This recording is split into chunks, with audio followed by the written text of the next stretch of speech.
Hello everyone, this is Liza from Liza's player. Welcome back to my channel. আশা করি সবাই ভালো আছেন, আমিও ভালো আছি। আসলে এই ব্লগটা আমি আপলোড করতে লেট করে ফেলেছি, কারণ ব্লগটা এডিটিং করতে লেট হয়ে গিয়েছে। কারণ নর্মালি আমরা এখানে যারা থাকি তাদের জব থাকে, সো জব থেকে আসার পর আসলে টাইম পাওয়া যায় না। তাই I am so sorry to delay. আমি অলওয়েজই ব্লগিং করি আগে, বাট এডিট ভিডিও আপলোড করতে আমার লেট হয়ে যায়। বাট যাই হোক, আজকে ব্লগে আপনাদের সাথে শেয়ার করবো লন্ডনের ক্রিসমাসের জন্য ওরা কি সুন্দর লাইটিং করেছে। এভরি ইয়ার তার থিম চেঞ্জ করে করে এই কনসেপ্টগুলো রাখে। সো দিস ইয়ার কি কি লাইটিং আপনারা দেখতে পারবেন, তা দেখতে হলে আপনাদের আমার পুরো ব্লগটি দেখতে হবে। লন্ডনে ক্রিসমাস লাইটিং দেখার জন্য মানুষের সবচেয়ে বেশি কনফিউজড যে সিচুয়েশনের মধ্যে পড়ে সেটা হচ্ছে কোন রুট ধরে লাইটিং দেখা স্টার্ট করব। আমি যেটা করেছি, সবার প্রথম কোভেন্ট গার্ডেনে গিয়েছি। আমার কাছে মনে হয়েছে কোভেন্ট গার্ডেনটা পুরোটা এক্সপ্লোর করতে আমার 3 থেকে 4 ঘন্টা লেগেছে। সো কোভেন্ট গার্ডেনটা এক্সপ্লোর করার পর দেন আলাদা একটা ডিফারেন্ট রুটে আমরা যাব, যেহেতু কোভেন্ট গার্ডেনটা ডিফারেন্ট রুটে পড়েছে। তো কোভেন্ট গার্ডেন আমরা কি দেখেছি, ওখানে লাইভ মিউজিক দেখেছি, ক্রিসমাস ট্রি ছিল। ফর্চুনেটলি আমরা লাইভ মিউজিকটা এক্সপ্লোর করতে পেরেছি, লাইভ মিউজিকটা শুনতে পেরেছি। আর সেখানে 2টা মার্কেট, একটা অ্যাপেল মার্কেট আর ওই সাইডে আরেকটা মার্কেট, দুইটাই খুব সুন্দরভাবে ডেকোরেট করা। আর সেখানে অ্যাপেল যে থিম, ঘন্টার যে থিমটা ছিল সেটা অলওয়েজ এভরি ইয়ার সেমই থাকে। আর ক্রিসমাস ট্রিটাও সুন্দর করে ডেকোরেট করেছে।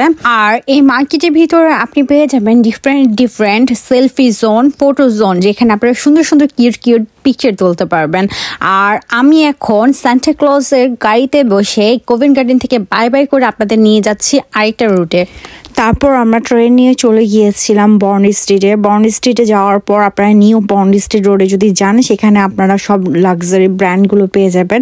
স্টার্ট করলাম আমরা শ্যানেলের লাইটিং থেকে। শ্যানেলের পুরো রাস্তা জুড়ে এত সুন্দর লাইটিং করেছে তারা, এবং তার মাঝখানে যে ঝাড়বাতিটা তারা কনসেপ্টটা রেখেছে এটা খুবই কিউট ছিল। আর এখানে হিউজ ভিড় ছিল।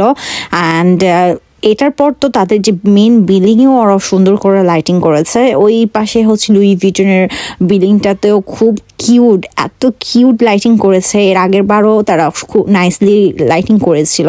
অ্যান্ড দিস ইয়ার ডিওরের লাইটিংটাও কনসেপ্টটা ভালো ছিল, প্লাস শ্যানেলেরটাও ভালো ছিল। তারপর সামনে আরেকটু হাঁটার পর আমরা যাচ্ছিলাম কার্টিয়ারের বিল্ডিংয়ে খুঁজতে। এই রোড ধরেই নিউ বন্ড স্ট্রিটের এই রোডটা ধরে যদি আপনারা একদম সামনের দিকে হাঁটেন, তাহলে প্রত্যেকটা লাইটিং আপনারা সুন্দরভাবে দেখতে পারবেন। তারপর এই রাস্তা ধরে যদি আমরা যেতে থাকি, তাহলে এখানে পেয়ে যাব আমরা রয়্যাল আর্কেড মার্কেট। এখানেও সব লাক্সারিয়াস ব্র্যান্ডের মার্কেট এটার ভিতরে। এটাও একটা ডিফারেন্ট একটা দুনিয়া বলতে গেলে, ডিফারেন্ট একটা টোটালি কনসেপ্ট এখানে আছে।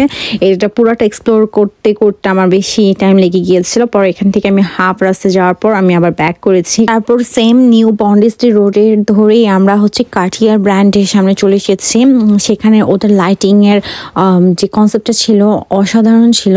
এটা one of the most attractive lighting ছিল দিস ইয়ার।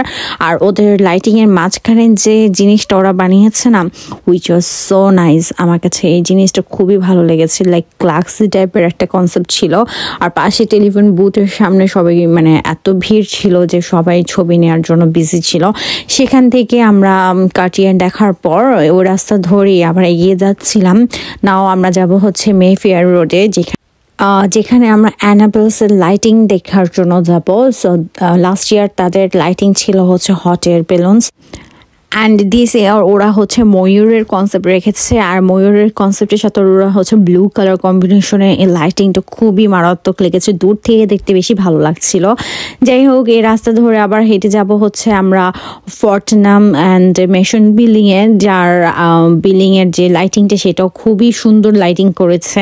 একটা ক্যালেন্ডার টাইপ লুক দিয়েছে, হুইচ ওয়াজ সো নাইস। আপনারা গেলেই বুঝতে পারবেন। আর এখানে অনেক ভিড় ছিল, দূর থেকে মানুষ অনেক ভিডিও শ্যুট করছিল।